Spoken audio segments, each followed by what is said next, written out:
So another great way that you can use HydroBuddy is to do cost comparisons pretty dang easy.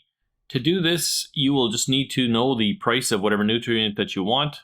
Go into your substance selection and click on your nutrient, edit the selected, and you'll need a calculator here. So 254.95 for 25 kg.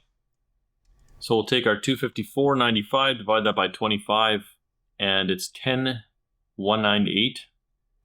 So we'll edit that cost in 10.198, plug that in, hit on update. Then we're going to use that nutrient mix. I've already added the costs for the first two. Add that to use, and we will run a calculation for 1,000 gallons. And with this one, we want just, we'll go with our Masterblend strawberry and carry out the calculations. Once we've got that, we can go to the results. And just like that, there's our preparation cost. $2.80 worth of calcium nitrate, $1.10 for magnesium sulfate, and $4.10 for all of $7 for 1,000 liters of hydroponic fluid using bulk dry nutrients. Doesn't get much cheaper than that, I don't think. This is also super beneficial if you're comparing a couple of different nutrients. Maybe you have Masterblend and you have Jax and you want to kind of see what the cost comparison is like.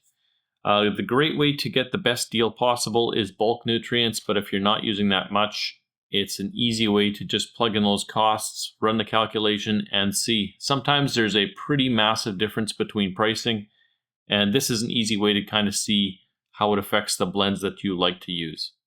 So that's the last video in the HydroBuddy series. If you do have a question you'd like me to see answered about HydroBuddy, leave it in the comments down below. Otherwise, I'm going to take all these different videos so you don't have to watch them all. I'll put them all together in one seamless long video. If you just want to learn everything about HydroBuddy, that video will be coming up for you next. It'll show up on the side.